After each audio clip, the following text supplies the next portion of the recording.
اللہ تمہیں عزت کی چوٹیاں دی. تو میرے نبی کی پاکیزہ زندگی جس میں خامد اور بیوی کا ایک بہت خوبصورت رشتہ ہے، اس میں ماں باپ کا بہت خوبصورت رشتہ ہے. میرے نبی نے فرمایا اگر میری ماں زندہ ہوتی تو میں ایسی نوکری کرتا کہ عشاء کی نماز کے مصلی پر ہوتا، ادھر سے میری ماں کہتی محمد تو میں کہتا جی اماں جی، نماز توڑ دیتا. میں کہتا جی اماں جی. میرے نبی سے پوچھا گیا قیامت کب آئے گی؟ تو اللہ کو پتا ہے. کہ کوئی نشانی؟ کہ جب ماؤں کو ذلیل کیا جائے گا آ جائے. ایک اور بات سن رہی، جب بیٹیاں ماؤں کو ذلیل کریں گی تو قیامت آ جائے گی. بیٹیوں کا خاص طور پہ نام لیا کہ جب بیٹیاں بھی ماؤں کو ذلیل کریں گی تو قیامت آ جائے گی. یہ بڑے خوبصورت زندگی میرے نبی ہمیں دے کر گئے. صرف تسبیح پکڑا کے نہیں گئے، صرف مصلی پہ بیٹھا کر نہیں گئے. وی سی کی کرسی پر کیسے بیٹھنا یہ بھی سکھایا ہے، اور بیوی کے ساتھ کیسے چلنا یہ بھی سکھایا. عورتوں کو بھی سکھایا ہے کہ اگر میرے دین میں سجدہ ہوتا تو میں بیوی سے کہتا اپنے خامند کو سجدہ کر. اور ماں کے قدموں تلے جنت ہے تیری، باپ تیری جنت کا دروازہ ہے. ابو ہریرہ جا رہے تھے، ایک نوجوان آگے جا رہا تھا، ایک بڑے میاں پیچھے جا رہے تھے. کہ او بھائی، کہ جی ما ھذا منک، یہ کون ہے؟ کہ جی میرا ابا. کا پیچھے چل، اس کو آگے چلا، اس کو آگے چلا، خود پیچھے چل. کبھی اس کے آگے نہ چلنا، کبھی اس سے پہلے نہ بیٹھنا، کبھی اس سے پہلے نہ بیٹھنا. امام زین العابدین پاکیزہ ہستی، اماں کے ساتھ کھانا نہیں کھاتے تھے. اور عرب میں وکھر یہ الگ الگ پلیٹیں ہیں نا، یہ تو ہمارا دستور ہے. عرب کا دستور ہے کٹھے کھانا. تو ایک شخص نے کہا حضرت آپ ماں کے ساتھ کھانے کو نہیں کھاتے؟ آپ تو اتنے ماں کے فرما بردار ہیں.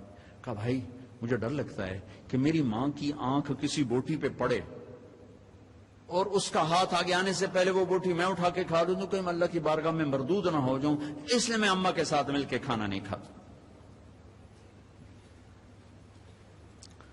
تو جن کے ماں باپ زندہ ہیں، استاد بھی باپ ہوتا ہے، سسر بھی باپ ہوتا ہے، ساس بھی ماں ہوتی ہے.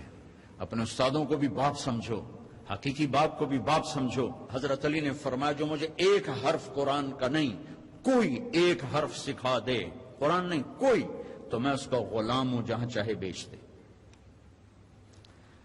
ادب کرو گے تو اللہ علم دے گا. ڈگری کے لیے نہ پڑھو، علم کے لیے پڑھو. اللہ تمہارے لیے رزق کا دروازہ بھی کھولے گا، علم کا دروازہ بھی کھولے گا. ٹیچروں سے کہتا ہوں طلبہ کو محبت سے لو، ٹانٹنگ نہ کریں، طنز نہ کریں، بے عزت نہ کریں. بے عزت کرنے سے ریئیکشن ہوتا ہے، عزت ختم ہو جاتی ہے. اگر چھوٹوں کی محبت لینی، انہیں عزت دینا شروع کریں، انہیں پیار دینا شروع کریں، وہ آپ کو عزت دیں گے. اگر آپ بڑے ہونے کا روب جتلا کر ان پر سختی کریں گے، ریئیکشن آئے گا. ہمارا ماحول ہے شد، ماں باپ بھی سختی کرتے ہیں، ماں باپ بھی تربیت کے نام پر ڈنڈا اٹھائے پھرتے ہیں. اور کتنے بچوں کو بیمار کر دیا. تیرے نمبر کیوں تھوڑے ہیں، تیرے نمبر کیوں تھوڑے ہیں، تیرے اے کیوں تھوڑے ہیں، یہ پتہ نہیں ہے اے بی کی تھوا بڑھیا. تو ان کو پاگل کر دیا ہے. اب یہ واچ کرو، دیکھو ماتھے پر رزق لکھا ہوتا ہے، ڈگریوں پر رزق نہیں لکھا ہوتا.